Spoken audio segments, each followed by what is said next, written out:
Olá, meus irmãos, graça e paz. Nós vamos aqui agora aprender um pouquinho no nosso curso de Teologia para a Vida, sobre os 3 ofícios de Cristo.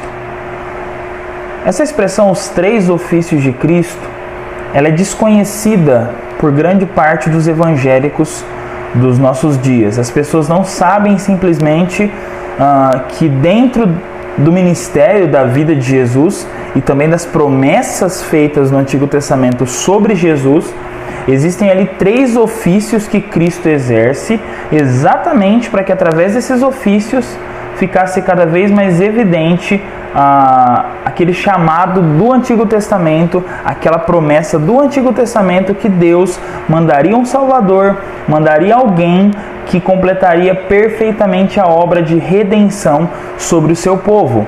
Em se tratando disso, sobre a questão dos 3 ofícios, nós precisamos entender um pouco da natureza desses ofícios. Berkoff vai dizer que é costume falar de 3 ofícios como obra de Cristo, a saber, os ofícios profético, sacerdotal e real. Embora alguns dos chamados pais primitivos da igreja já falassem dos diferentes ofícios de Cristo, Calvino foi o primeiro a reconhecer a importância de distinguir os 3 ofícios de mediador e chamar a atenção para isso num capítulo específico das Institutas. Então, João Calvino, em um capítulo específico das Institutas, ele separa rei, sacerdote e profeta. Ele separa de maneira bem didática Jesus Cristo como tendo o ministério real, o ministério sacerdotal e o ministério profético. É importante fazer essa separação para que nós possamos entender de maneira mais específica o que cada um desses ofícios representa, o que cada um desses ofícios significa e como esses ofícios foram profetizados no Antigo Testamento e cumpridos no Novo Testamento. Isso tudo tem a ver com a nossa salvação, a obra redentora de Jesus, tá? E por isso nós falaremos inclusive do ofício real, o ofício de Jesus como rei, no último ponto, tá? Berkoff também diz o seguinte: como criado por Deus ou como gerado por Deus, ele foi profeta, Jesus, sacerdote e rei. E nessas qualidades foi dotado de conhecimento e entendimento, de justiça e santidade, de domínio sobre toda a criação inferior. O pecado afetou toda a vida do homem e se manifestou não somente como ignorância e cegueira, erro e falsidade, mas também como injustiça, culpa e corrupção moral, e em acréscimo como enfermidade, morte e destruição. Daí foi necessário que Cristo, como nosso mediador, fosse profeta, sacerdote e rei. Em outras palavras, a necessidade de salvação que nós temos fez então com que Deus, enviando Jesus Cristo, cumprisse toda essa necessidade que nós precisamos, nós necessitamos, e Deus vai e nos salva através desses 3 ofícios manifestados na pessoa de Jesus, certo? Berkoff vai argumentar que Cristo, ele como sendo o nosso mediador, ele age como rei, como sacerdote e como profeta, tá? Isso precisa ficar bem claro no nosso entendimento. Olhar para Jesus Cristo como sendo aquele que providencia a nossa salvação, aquele que nos salva de maneira eficaz através desses meios.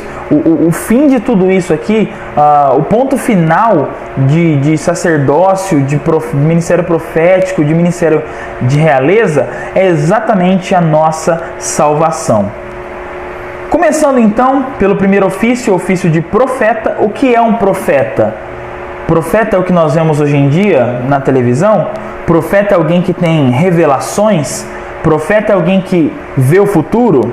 Biblicamente falando, o profeta é alguém que fala da parte de Deus, Berkoff vai dizer. Desses nomes, tomados em conjunto, podemos deduzir que o profeta é alguém que vê coisas, isto é, que recebe revelações, que está a serviço de Deus, particularmente como mensageiro e que fala em seu nome. O profeta é aquele que sim, recebe revelações de Deus, mas aquele que fala em nome de Deus. Hoje nós temos as Escrituras como revelação. Hoje nós temos a palavra de Deus como nossa revelação. Portanto, na medida em que nós anunciamos o Evangelho, especialmente aqueles que são chamados para o ministério da palavra, eles estão profetizando em algum aspecto, em algum sentido. Da mesma maneira que no Antigo Testamento, Isaías, ele usava a boca dele para poder falar aquilo que Deus estava falando. Hoje nós temos a palavra de Deus, nós temos o cânon fechado, as Escrituras, para anunciar a palavra de Deus também, a vontade de Deus para todo o povo. Então o profeta é esse, o profeta fala da parte de Deus, em nome de Deus, e é usado como boca de Deus, certo? O ofício profético, ele tem alguns deveres, tá? E o dever do profeta, Berkhof vai dizer, era revelar a vontade de Deus ao povo. Isso podia ser feito na forma de instrução, de admoestação e exortação, também através de promessas gloriosas ou de censuras severas. Eles eram os monitores ministeriais do povo, os intérpretes da lei, especialmente nos seus aspectos morais e espirituais. Era seu dever protestar contra o mero formalismo, acentuar o dever moral, fazer ver a necessidade do serviço espiritual e promover os interesses da verdade e da justiça. Olha só o que Berkhof vai dizer.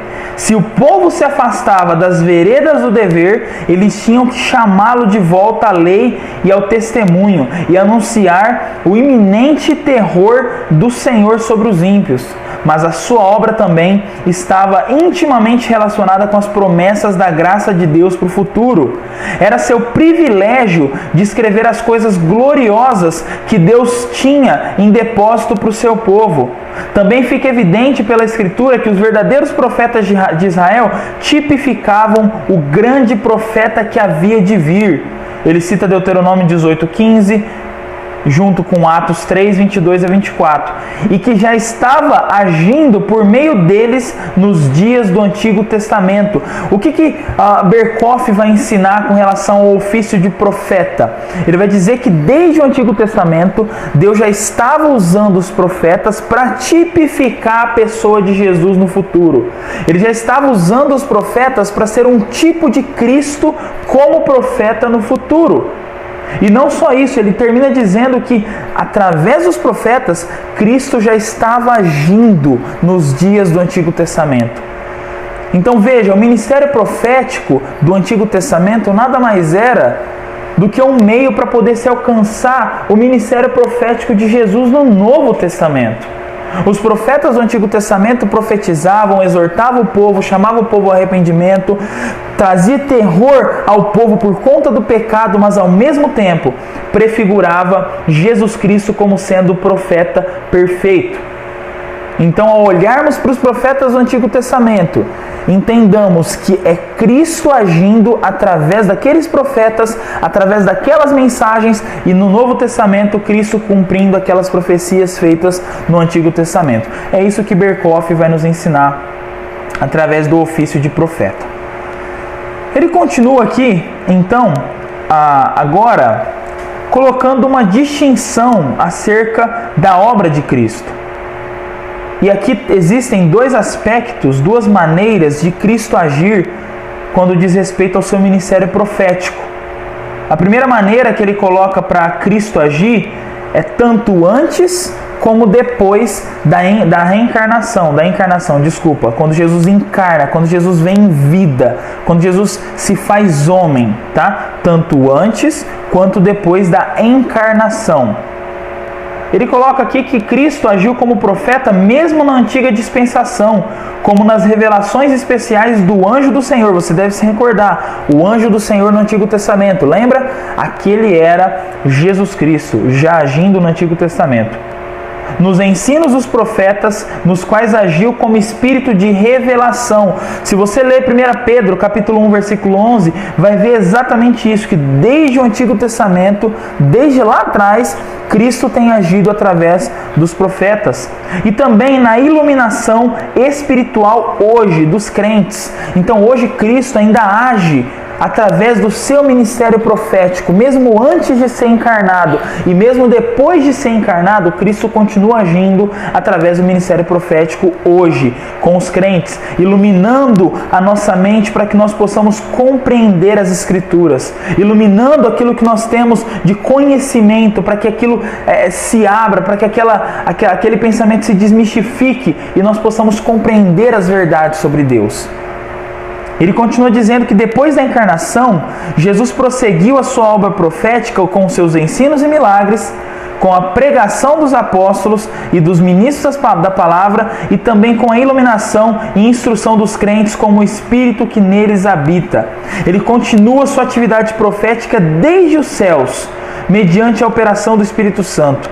Seus ensinos são verbais e fatuais, isto é, ele não só ensina por meio da comunicação verbal, pela palavra, mas também pelos fatos da revelação, como a encarnação, a sua morte expiatória, a ressurreição e a ascensão. E até durante o período do Antigo Testamento, mediante tipos e cerimoniais, mediante os milagres na história da redenção e mediante a direção providencial do povo de Israel. Ou seja, em tudo, no passado, no presente e no futuro, nós vimos e nós veremos o ministério profético de Jesus. Em outras palavras, Jesus Cristo ele é visto como sendo aquele que conduz todo o povo de Israel. E Berkhof chama muito bem a história de história da redenção. Porque tudo que nós olhamos para o Antigo Testamento precisa ser visto como história da redenção. Tudo isso faz parte da história que resultaria lá na morte de Jesus, lá no céu, na sua ressurreição e lá na sua assunção ao céu. A história da redenção é completa. Ela tem começo, meio e terá também o fim na consumação. Mas ainda assim, Berkhof nos chama a entender que desde o Antigo Testamento, no Novo Testamento e hoje, Cristo age com seu ministério profético. Tá bom? A segunda maneira de agir é tanto imediata quanto mediata. O que isso quer dizer? Cristo exerce o seu ofício profético imediatamente, como anjo do Senhor no Antigo Testamento.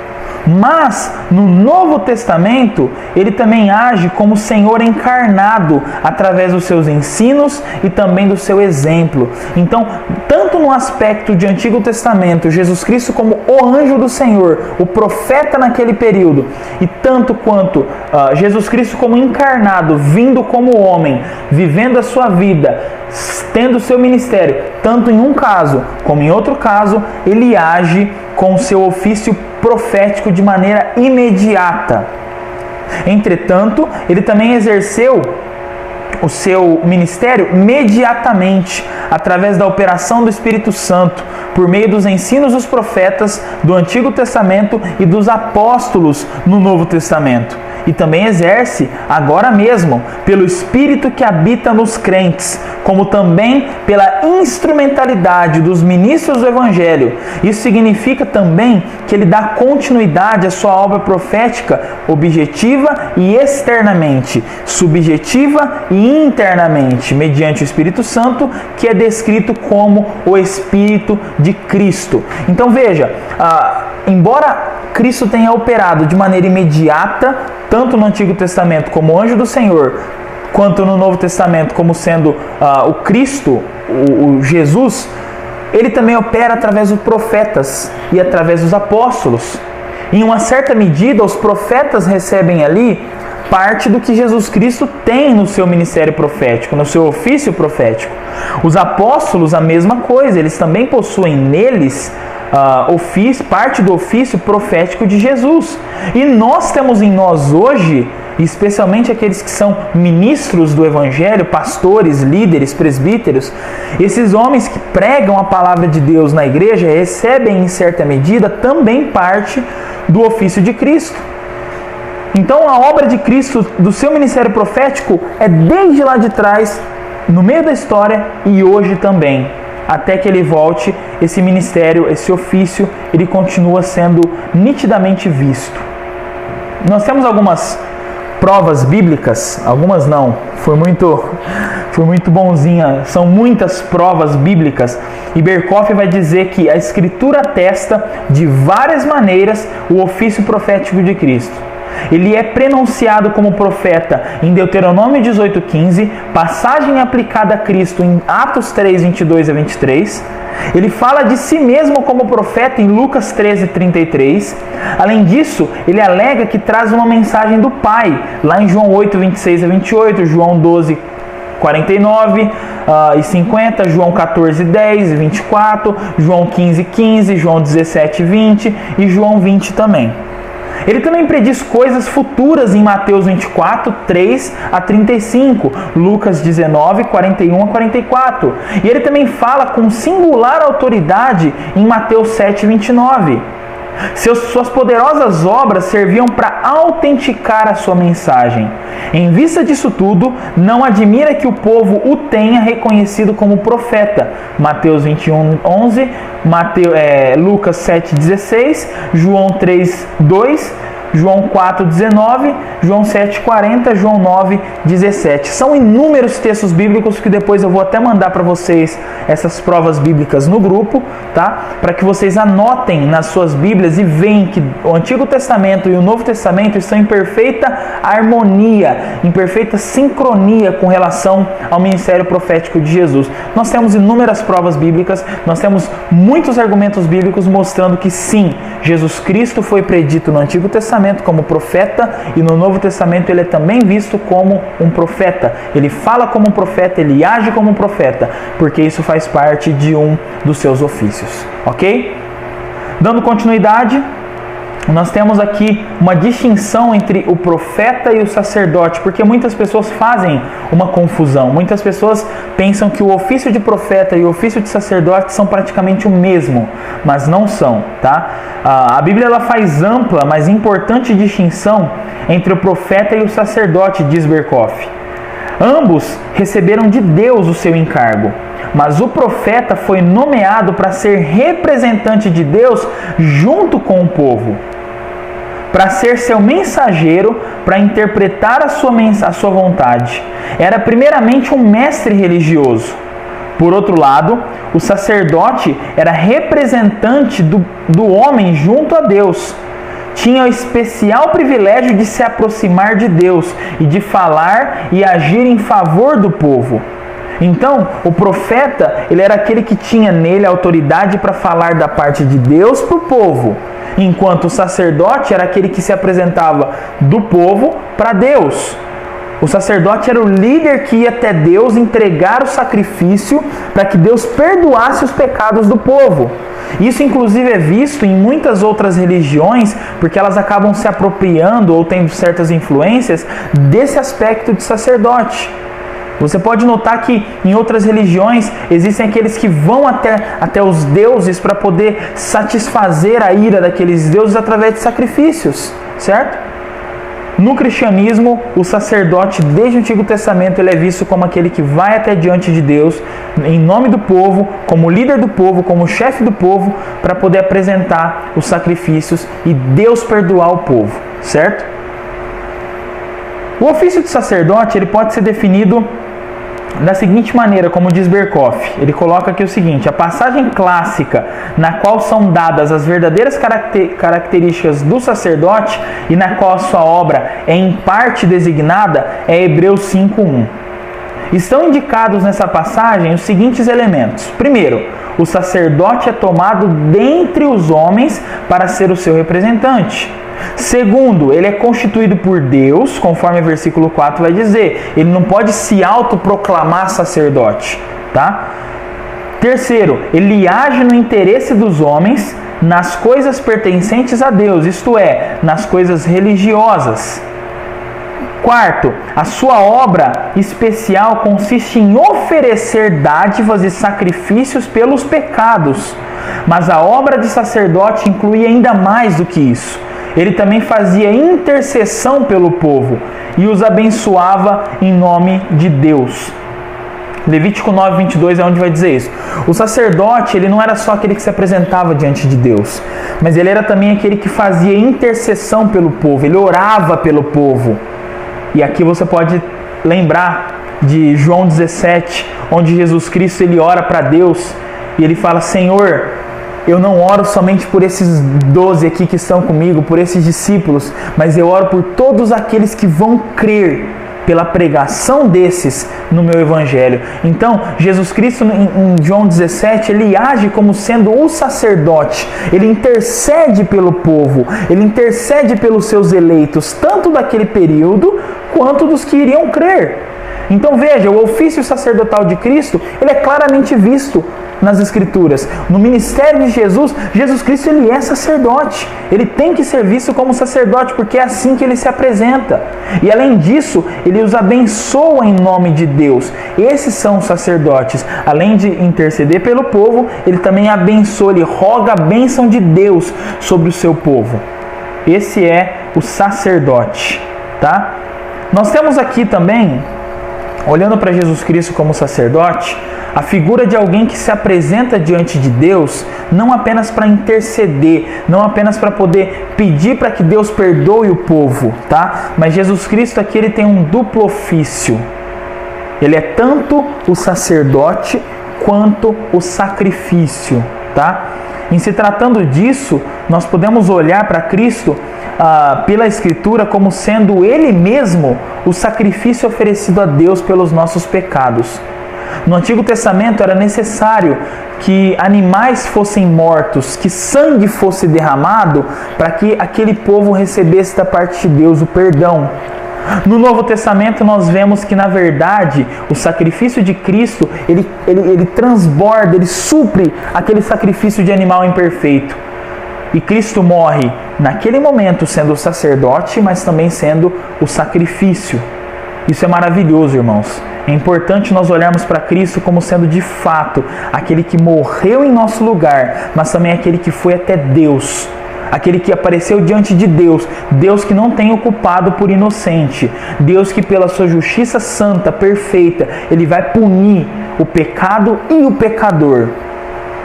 Tanto é que as pessoas que serão condenadas ao inferno, elas serão condenadas como punição, como resultado dos seus pecados. Mas para aqueles que Cristo morreu, substituindo na cruz, mas para aqueles que Cristo entregou a sua própria pessoa como sacrifício, essas pessoas receberam o perdão de Deus, graças à expiação, graças à morte eficaz de Jesus.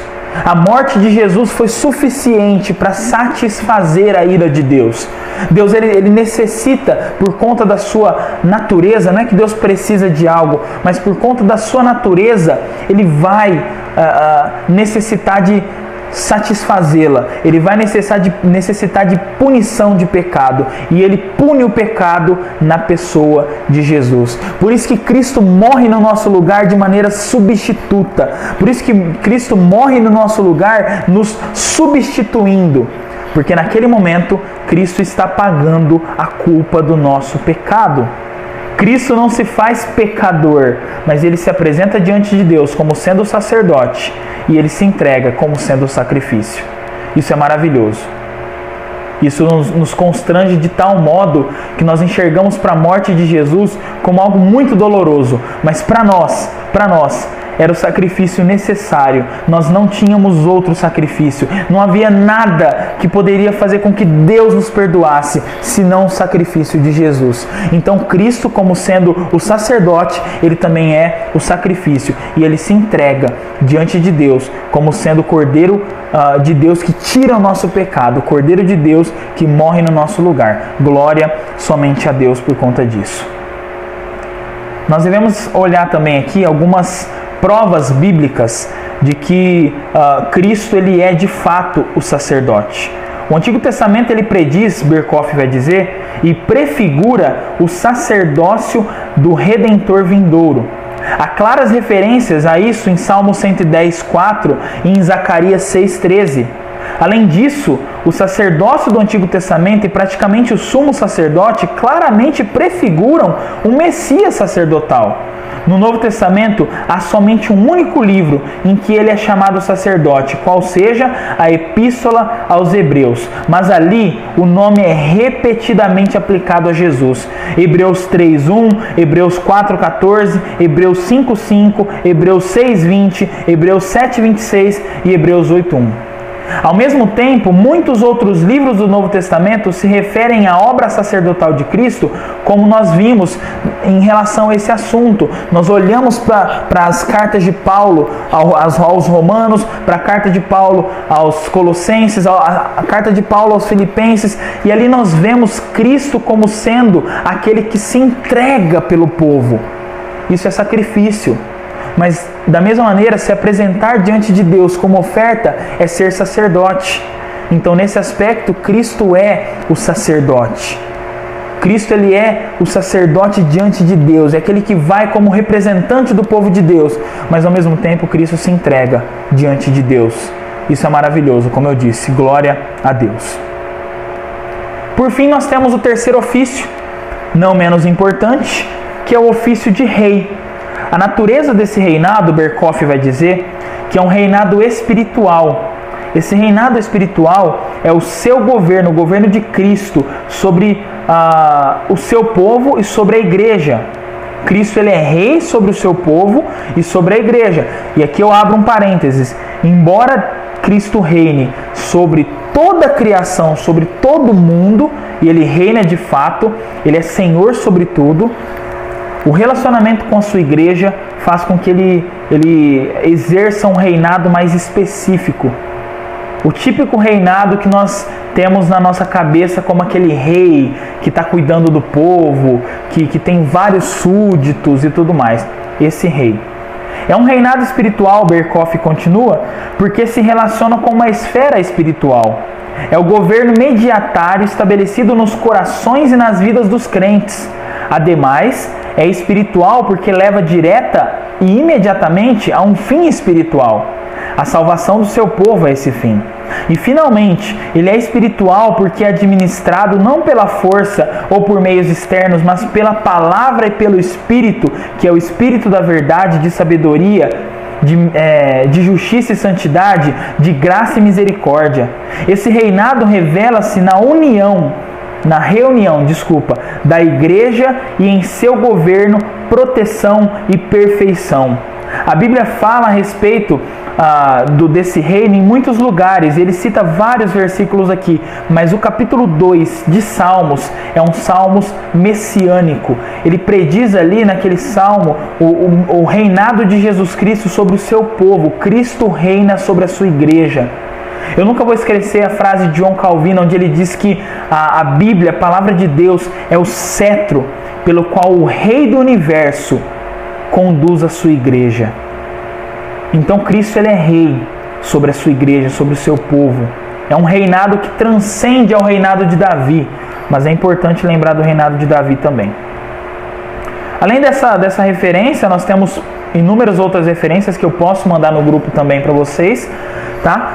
E a natureza espiritual desse reinado é indicada pelo fato, entre outros, de que Cristo é repetidamente chamado como cabeça da igreja. Berkhoff destaca aqui que o fato de Cristo ser chamado repetidamente como o cabeça da igreja, o líder da igreja, o Senhor da igreja, faz com que então Cristo, em um certo aspecto, seja visto como um rei espiritual da igreja de Jesus. Cristo reina sobre todos nós, Cristo reina sobre o seu povo. O reino de Jesus, ele é abrangido pela realeza dele mesmo. Berkhoff vai dizer que o reino de Jesus está baseado na obra de redenção. Lembra que eu disse para vocês que tudo faz parte da história de redenção? Pois é, o reino de Jesus está baseado na obra de redenção. Essa obra não se originou na obra criadora de Deus, mas, como o nome indica, em sua graça redentora. Por exemplo, ninguém é cidadão desse reino em virtude de ser humano. Unicamente os redimidos é que têm essa honra e privilégio. Cristo pagou o resgate pelos seus e, por seu Espírito, aplica a eles os méritos do seu sacrifício perfeito. Consequentemente, eles agora lhe pertencem e o reconhecem como seu Senhor e Rei. O que Berkoff está dizendo? Não é porque Deus criou o mundo que todo mundo que foi criado na criação do mundo, na criação do universo, faz parte do reino de Jesus. Não faz. Existe um grupo específico e seleto que faz parte do reino de Jesus. Esse grupo é a igreja, é o povo de Deus. Isso está baseado não na obra criadora de Deus, mas na obra redentora de Deus. É na redenção que nós nos tornamos partes do reino de Deus. É na nossa salvação que nós nos tornamos cidadãos celestiais. Não é no fato de nós simplesmente termos sido criados por Deus, mas é pelo fato de Deus ter entregado Jesus em nosso lugar. Aqueles que confiam plenamente, que creem plenamente no sacrifício de Jesus, estes são integrantes do reino de Deus. Nós temos aqui por fim o reinado de Jesus como sendo um reinado presente, hoje, mas também um reinado futuro. Berkoff vai dizer o seguinte: por um lado, é uma realidade espiritual presente e sempre em desenvolvimento nos corações e nas vidas dos homens, e como tal, exerce influência numa esfera cada vez mais ampla. Jesus e os apóstolos se referem claramente ao reino como já presente no tempo deles. Você pode consultar isso lá em Mateus 12, 28, Lucas 17, 21 e Paulo falando isso em Colossenses 1,13. Isso deve ser mantido como a grande maioria dos pré-milenistas dos dias atuais. Aqui nós entramos na base de escatologia. Tá? Por outro lado, é também uma esperança futura, uma realidade escatológica. De fato, o aspecto escatológico do reino é mais proeminente dos dois, presente e futuro. Embora nós falamos aqui de reinado hoje de Jesus, nós estamos pensando em um reinado futuro, em um reinado que vem depois, que vem para se estabelecer eternamente. Então, essencialmente, o reino futuro consistirá como o do presente, no governo de Deus, estabelecido e reconhecido no coração dos homens. Mas por ocasião da gloriosa vinda de Jesus, Berkoff vai dizer, este estabelecimento e reconhecimento será aperfeiçoado, as forças ocultas do reino serão reveladas e o governo espiritual verá sua consumação num reinado visível e majestoso. Todavia, é um erro supor que o reino presente se desenvolverá quase imperceptivelmente até transformar-se no reino futuro. A Bíblia ensina claramente que o reino futuro será anunciado por grandes mudanças cataclísmicas. E aqui nós entramos em Apocalipse, tá? E para você entender um pouco sobre Apocalipse, compre o livro do reverendo César Guimarães, com o pastor Wendel. O livro já está disponível, fale com um deles, tá? Para poder entender sobre a questão apocalíptica. Tá? Eu não vou me arriscar a ir até esse ponto. Mas basicamente, o que Berkoff está dizendo é que o aspecto do reinado de Jesus, ele é hoje presente, mas ele tem um aspecto futuro, tá bom? Quando nós pensamos em Cristo como rei, nós pensamos em Cristo hoje reinando. Hoje ele sendo rei sobre todo o seu povo. Um rei superior a Davi. Um rei que vai além do que Davi foi. Porque Davi reinou aqui. Davi reinou sobre um povo em específico. Cristo reina sobre vários povos. Porque existem crentes em Jesus Cristo em vários povos. Existem crentes indígenas, crentes asiáticos, crentes brasileiros, crentes judeus. E Cristo reina sobre todos eles, espiritualmente. Como ele faz isso? Pela palavra dele. A palavra dele guiando esses crentes, cada vez mais sendo firmada nos seus corações, faz com que Cristo governe sobre todos eles. Irmãos, aqui nós temos então, através disso, os três ofícios de Cristo. Recapitulando, Cristo como sendo o profeta, Cristo como sendo o sacerdote, Cristo como sendo o rei. Como profeta, ele fala da parte de Deus, ele é um mensageiro de Deus, tá? Ele representa a Deus. Como sacerdote, ele representa o povo diante de Deus. Ele se apresenta diante de Deus como representante do povo. E como rei, ele reina sobre todo o povo. Ele está governando o coração de todo o seu povo. Ele faz com que o seu povo então agora ande em novidade de vida, ele faz com que o seu povo agora ande em uma vida diferente e que agora o seu povo faça a sua vontade. O que anteriormente não era possível de acordo com a vontade revelada de Deus e de acordo com o coração degenerado do ser humano. Mas uma vez que nós fomos trazidos de volta à vida, uma vez que Cristo nos salva, nós temos agora o Espírito de Cristo habitando em nós. E esse Espírito nos move, nos leva até uma vida diferente, uma vida transformada. E com isso, nós somos conduzidos pelo nosso Rei, o Rei da Glória, que é Jesus Cristo, que prometeu, ao ser assunto ao céu, que da mesma maneira que ele subiu, ele também descerá. Da mesma maneira que ele foi ao céu, ele voltará para buscar a sua igreja, o seu povo, o seu reinado aqui nessa terra. Nós louvamos a Deus, damos glória àquele que é o nosso Rei, porque Jesus Cristo ele dominou o nosso coração, nos transformou, nos deu nova vida e hoje nos dá a graça de entender tantas verdades gloriosas como são essas aqui que nós falamos hoje. Cristo como profeta, como sacerdote e como rei. Que Deus te abençoe. Em caso de dúvidas, eu estou à disposição. É só me chamar no WhatsApp, mandar uma mensagem, ligar, enfim, fique à vontade. Eu espero que tenha sido proveitoso para você esse estudo, essa aula, e que Deus te abençoe ricamente. Deus nos abençoe no nosso curso Teologia para a Vida. Um grande abraço e até mais.